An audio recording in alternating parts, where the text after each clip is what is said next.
ഇന്നത്തെ വീഡിയോയിൽ ഞാൻ പറയാൻ പോകുന്നത് വെള്ളിലെത്താളി എന്ന സസ്യത്തെ പറ്റിയാണ്. സാധാരണയായി അലങ്കാരത്തിനും ഔഷധ ഗുണങ്ങൾക്കുമായി വളർത്തുന്ന ഒരു ചെടിയാണ് ഇത്. വെള്ള നിറത്തിലുള്ള താളം പോലുള്ള ഇലകളോ ഇലകളിൽ വെള്ള നിറപ്പാടുകളോ ഉള്ളതിനാൽ വെള്ളിലെത്താളി എന്ന പേരിൽ അറിയപ്പെടുന്നു. വീടുകളിലും ഉദ്യാനങ്ങളിലും അലങ്കാര ചെടിയായി വ്യാപകമായി വളർത്തുന്നു. പച്ച വെള്ള നിറക്കലവ് വെള്ളപ്പാടുകളുള്ള ഇലകളാണ് ഇവയ്ക്ക്. എളുപ്പം വളരുന്ന ചെടിയാണ് ഇവ. അലങ്കാരം ചില പ്രദേശങ്ങളിൽ ഔഷധ ഉപയോഗമായി ഉപയോഗിക്കാറുണ്ട്. മിതമായ വെള്ളവും പ്രകാശവും മതി. സാധാരണയായി തണ്ട് കഷ്ണം, വേര് കഷ്ണം, ചില ഇനങ്ങളിൽ വിത്ത് എന്നിവ വഴി വർദ്ധിക്കുന്നു. നട്ട തണ്ട് കഷ്ണം 1-3 ആഴ്ചയ്ക്കുള്ളിൽ വേരെടുക്കും. വിത്ത് ഉപയോഗിച്ചാൽ മുളപ്പിക്കൽ നടക്കും. വെള്ളിലെത്താളി സാധാരണയായി തണ്ട് കഷ്ണം അല്ലെങ്കിൽ വേര് കഷ്ണം വഴി വർദ്ധിപ്പിക്കുന്നു. ചില ഇനങ്ങളിൽ വിത്ത് വഴിയും വർധന നടക്കും.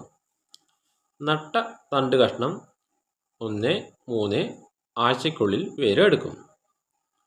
പുതിയ ഇലകൾ കാണാൻ തുടങ്ങും. ചെറുചെടിയായി വളരുന്നു. ഈ ഘട്ടത്തിൽ മിതമായ വെള്ളവും തെളിഞ്ഞ പരോക്ഷമായ സൂര്യപ്രകാശവും ആവശ്യമാണ്. പച്ച വെള്ള നിറക്കലവുള്ള ഇലകൾ പൂർണ്ണമായി രൂപപ്പെടുന്നു. ചെടി നല്ല രീതിയിൽ പടർന്നു വളരും. ചില വെള്ളിലെത്താളി ഇനങ്ങളിൽ ചെറിയ പൂക്കൾ വിരിയും. അലങ്കാര ഇനങ്ങളിൽ പൂക്കൾ അപൂർവമാണ്. പഴയ ചെടിയിൽ നിന്നുള്ള തണ്ട് കഷ്ണങ്ങൾ വീണ്ടും നട്ട് പുതിയ ചെടികൾ ഉണ്ടാക്കാം. ഇങ്ങനെ ജീവിതചക്രം തുടരും.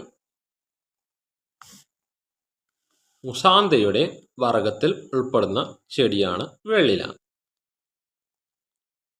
ഇവയുടെ ശാസ്ത്രീയ നാമം മുസാന്റ ഫ്രോണ്ടോസ എന്നാണ്. വെള്ളിലം, വെള്ളിലെത്താളി എന്നെല്ലാം അറിയപ്പെടുന്നു. ഈ ചെടിയുടെ ഇല താളിയായി ഉപയോഗിക്കാറുണ്ട്. വെള്ളിലെത്താളി സാധാരണയായി ഒരു ബഹുവർഷ ചെടിയാണ്. ശരിയായ പരിപാലനം ലഭിച്ചാൽ 3-10 വർഷം വരെ, ചില ഇനങ്ങൾ ഇതിലും കൂടുതൽ വർഷങ്ങൾ ജീവിക്കും. പഴയ ചെടിയിൽ നിന്നുള്ള തണ്ട് കഷ്ണങ്ങൾ നട്ട് പുതിയ ചെടികൾ എളുപ്പത്തിൽ ഉണ്ടാക്കാൻ കഴിയുന്നതിനാൽ പ്രായോഗികമായി ഇത് ദീർഘകാലം നിലനിൽക്കുന്ന ചെടിയായി കണക്കാക്കുന്നു. മിതമായ വെള്ളക്കെട്ട് ഒഴിവാക്കുക. നല്ല നീർവാറ്റമുള്ള മണ്ണ് ഇവയ്ക്ക് ആവശ്യമാണ്. പരോക്ഷമായ സൂര്യപ്രകാശം ഇവയ്ക്ക് ആവശ്യമാണ്. ഇടയ്ക്കിടെ ഉണക്കിയ ഇലകൾ, തണ്ടുകൾ നീക്കം ചെയ്യുക. ഇന്നത്തെ വീഡിയോ ഇവിടെ നിർത്തുന്നു.